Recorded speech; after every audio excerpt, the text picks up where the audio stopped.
Good morning, students. Now, in last lecture, we have seen exercise number 9. Now, today we discuss exercise number 10. That is on page number 104. Now, that is transactions of assets. Now, today we discuss exercise of transaction of assets. So, as we know, assets comes under which account? Real account. And what is the rule of real account? Debit what comes in, credit what goes out. So whenever we purchase assets, so assets means assets account is debited. Whenever we purchase assets account will be debited because assets comes in business.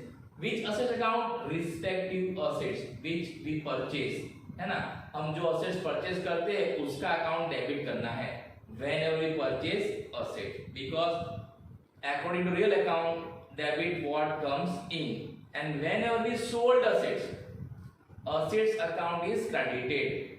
Assets account is credited. जब हम assets sold करेंगे तो हमें respective assets क्या करना है? Credit करना है. Clear?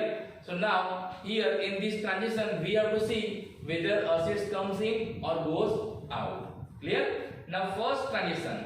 Now before this, in which book we have to maintain this journal entries? So from the write journal entries for the foreign transaction in the books of Sri Lakshman Chandera. So हमें लक्ष्मण चंदेरा की journal entries prepare करनी है. Clear? So first of all we have to give this heading journal book of Lakshman Chandera. आपको ये heading देना compulsory है. Then you draw this column as we know. Now first, what is first? Here date is not given, so don't worry. When date is not given, then we have to write down number, the number which are given in date column. Date के column में number लिखना है. Clear? Now first, a machine purchased by check rupees 20,000 and paid for machine installation rupees 500 in cash. So machine is what? Assets. आपको समझ में आ जाना चाहिए. We have purchased what? Machine. So machine is what? Assets. अब machine कैसे purchase किया है? So we have paid check.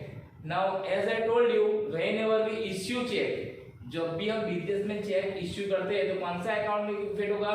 Bank account. कौन सा अकाउंट?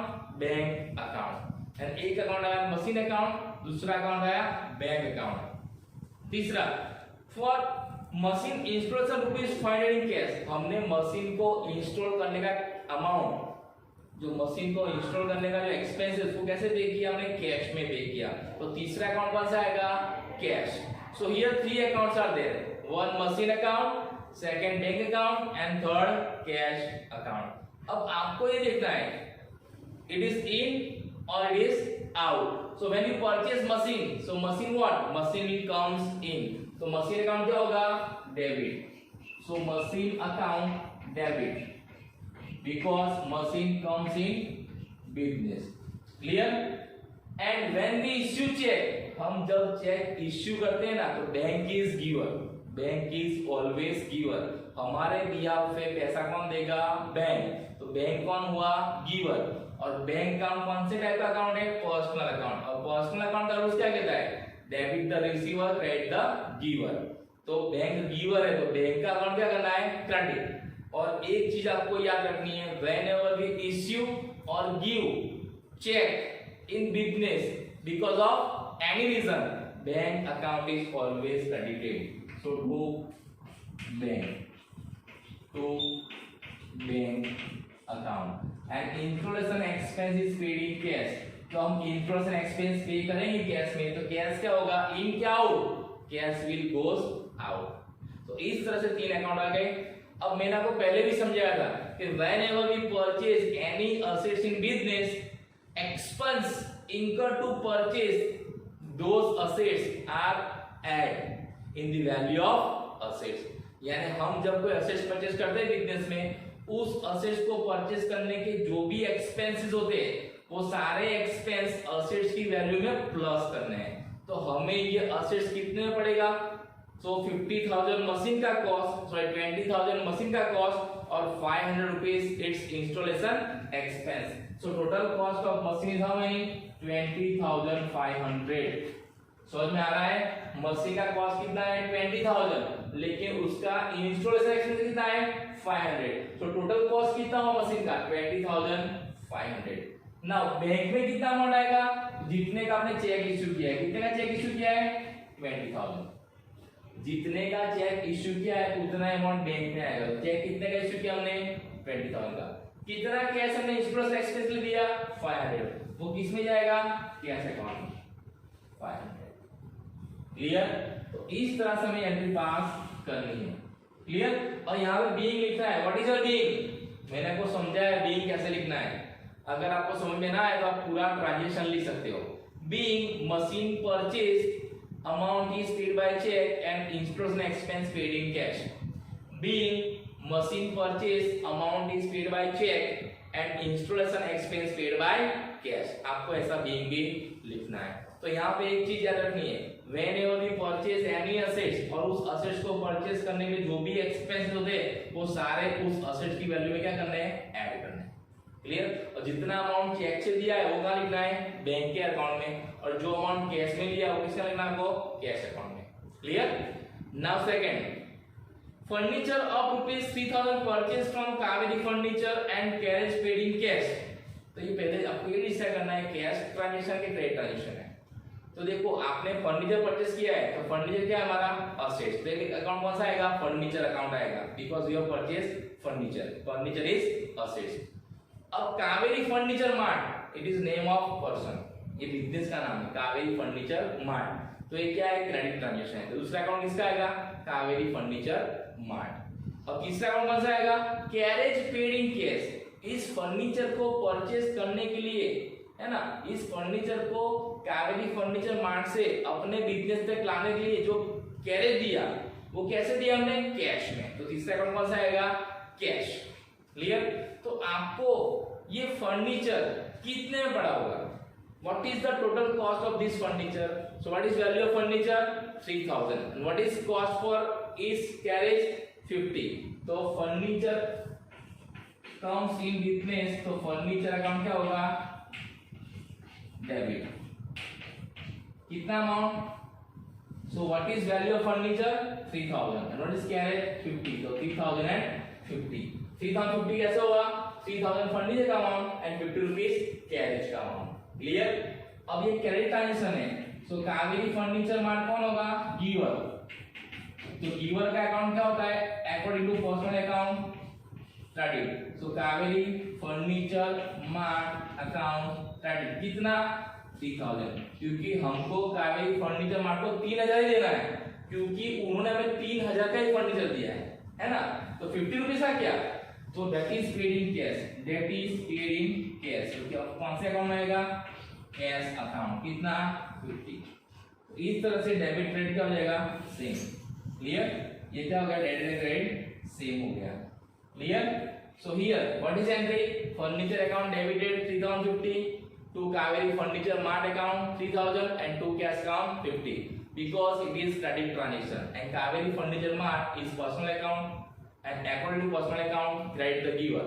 जब हम कावेरी फर्नीचर मार्ट से फर्नीचर परचेस करेंगे तो कावेरी फर्नीचर मार्ट क्या होगी गिवर, और गिवर का अकाउंट क्या करना है credit, that's why Kaveri furniture mart account is credited। Clear? So in this way we have to pass this entry. And what is the being here? Being furniture purchased from Kaveri Furniture Mart on credit and carriage is paid in cash. And carriage is paid in cash. इस तरह से आपको इसका being लिखना है। Now third one. So what is third one?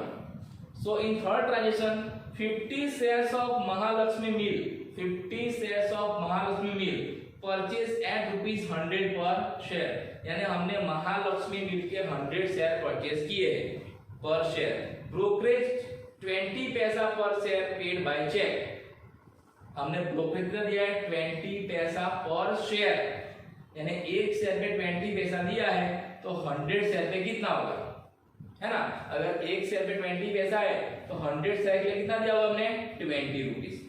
तो हमारा total cost कितना होगा शेयर परचेज करने का, तो 50 इंटू 100, 50 इंटू 100 तो कितना कॉस्ट हुआ 5,000 किसका शेयर्स का।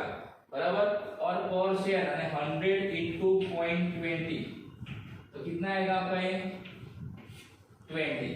तो टोटल कॉस्ट कितना होगा आपका 5020। अब shares of Mahalakshmi limited, shares हमारा असेट्स है। जब भी हम किसी कंपनी के शेयर परचेस करते हैं ना, इट इज असेट्स। क्लियर? तो कौन सा अकाउंट आएगा, shares of Mahalakshmi limited account, shares of Mahalakshmi limited account. जिस कंपनी का शेयर परचेस करते हो उस कंपनी का अकाउंट आएगा, यानी shares of Mahalakshmi mill limited. दूसरा, आपने अमाउंट कैसे पे किया, सो पेड बाय चेक आपको दिया है, देखो लास्ट में paid by cheque. whenever we give any amount by check, which account is associated, bank account. और हम जब भी चेक देते तो बैंक अकाउंट क्या करना है, credit, because bank is giver and bank comes under personal account. और उसका रूल्स क्या कहता है, debit the receiver, credit the giver. और दूसरा मैंने आपको शॉर्टकट क्या बताया था, whenever we issue check और whenever we give any amount by check, bank account is always credited. तो यहाँ दो कौन से अकाउंट आए, एक shares of Mahalakshmi limited account और दूसरा बैंक अकाउंट। तो शेयर्स ऑफ महालक्ष्मी लिमिटेड वो क्या हमारा assets, when we purchase assets comes in, next क्या होगा, shares of Mahalakshmi mill account debit होगा और बैंक अकाउंट क्या होगा, क्रेडिट। लेकिन कितना अमाउंट, 5020। कैसे 5020, तो हमने 50 शेयर परचेस किए हैं, एक शेयर का प्राइस कितना है 100 रुपीज, तो टोटल कॉस्ट कितना हुआ 5000। This is value of shares. और हमने क्या किया है, ब्रोकरेज, ये शेयर परचेस करने का एक्सपेंस कितना है, पर शेयर 20 पैसा, तो 100 शेयर के लिए कितना होगा 20 रुपीज। टोटल कॉस्ट कितना हुआ 5000 प्लस 20 यानी 5020। Okay,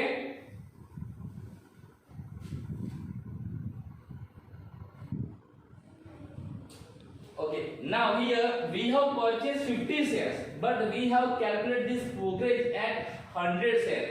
So here instead of 100 it is 50, so it will be 10। ये कितना आएगा 10। तो टोटल कॉस्ट कितना होगा हमारा 5010। Here हमने क्या किया था, मैंने यहाँ पे 100 शेयर काउंट कर लिए थे, लेकिन हमने कितने शेयर परचेस किए 50 share of ₹100 each. Total cost कितना आया 5000। लेकिन ब्रोकरेज कितना है, पर शेयर 0.20 यानी 20 पैसा पर शेयर। तो कितने शेयर परचेस किए हमने 50, तो 50 into 0.20 कितना आएगा 10। टोटल कॉस्ट कितना होगा अपना 5010। ओके,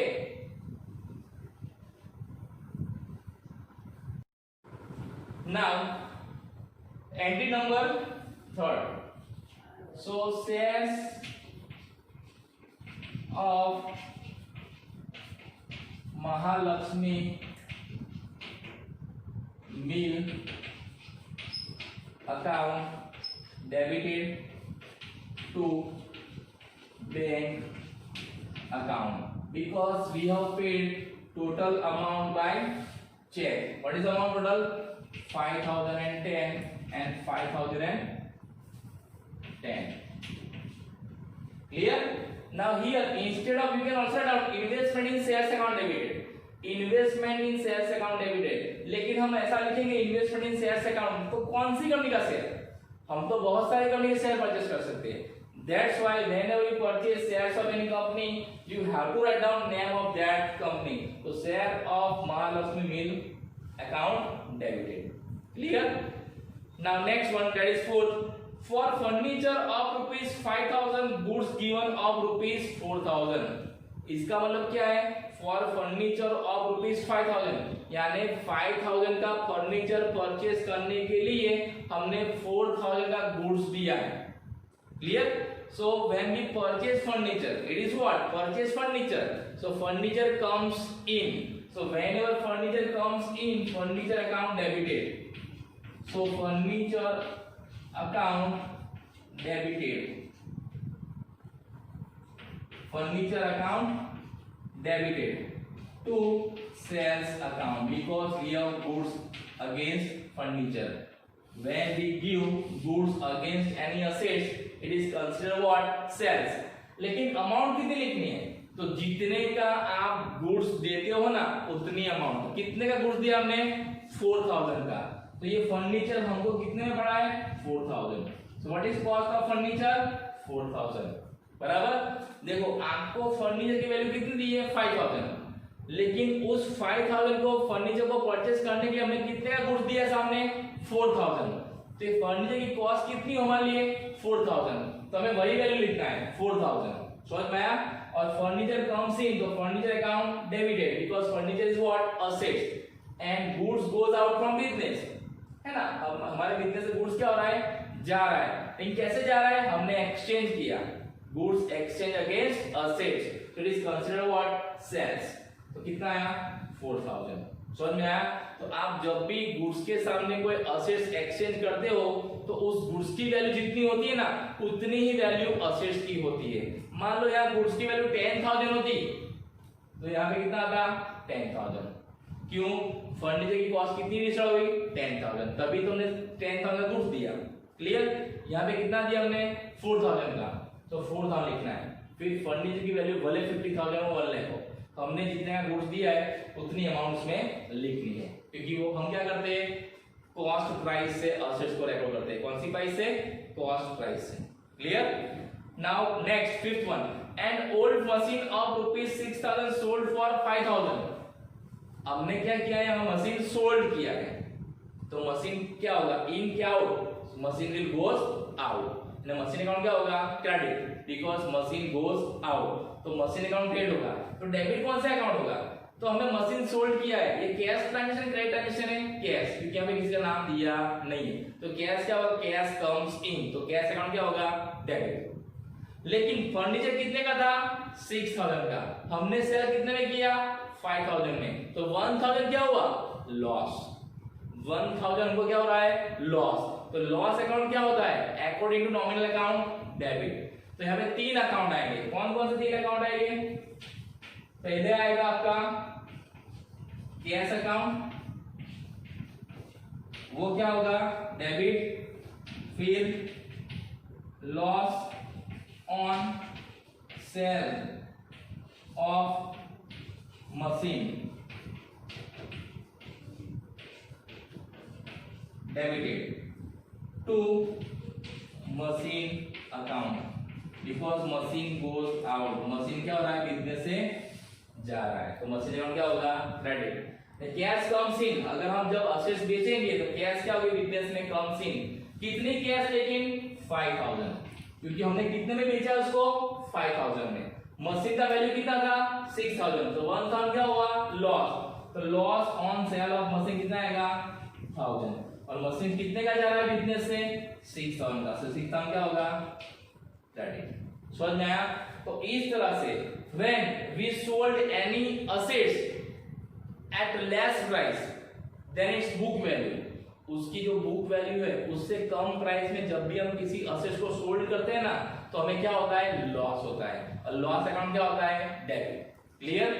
और कितना कैश है हमारे पास 5000, तो cash account debited 5000, loss on sale of machine account debited 1000 to machine account 6000। मान लो यही मशीन अगर हमने 8000 में सेल किया होता तो क्या होता हमें प्रॉफिट, कैसे प्रॉफिट, मशीन की वैल्यू कितनी है 6000, लेकिन हमने सोल्ड कितने में किया 8000, तो कितना प्रॉफिट होता 2000, और प्रॉफिट का अकाउंट क्या होता है क्रेडिट, प्रॉफिट का अकाउंट क्या होता है credit according to nominal account, उसमें एंट्री क्या होती cash account debited 8000 to profit on sale of machine 2000 and to machine account 6000, अगर प्रॉफिट में बेचा होता तो आपको याद रखना है कब हमें प्रॉफिट होगा कब हमें लॉस होगा, अगर बुक वैल्यू से, बुक वैल्यू ने जितनी प्राइस से मशीन को हमने बुक में रिकॉर्ड किया है वो, अगर बुक वैल्यू से मार्केट वैल्यू क्या होगी कम लेस, तो क्या होगा लॉस, लेकिन जब बुक वैल्यू से मार्केट वैल्यू ज्यादा होगी तो क्या होगा हमें प्रॉफिट, क्लियर। तो इस तरह से आपको याद रखना है प्रॉफिट एंड लॉस। तो ये एंट्री हो गई आपकी 5th नंबर की।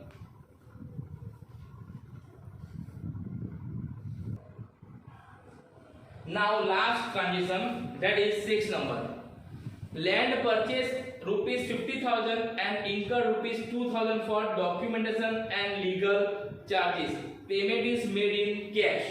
यानी हमने क्या परचेस किया है लैंड, तो लैंड क्या है हमारा असेट्स, अब लैंड असेट्स हम परचेस करेंगे तो असेट्स क्या होगा बिजनेस में इन, and whenever assets comes in assets account is debited, so here which account is debited land, so land account debited, Now amount is paid in what? Cash.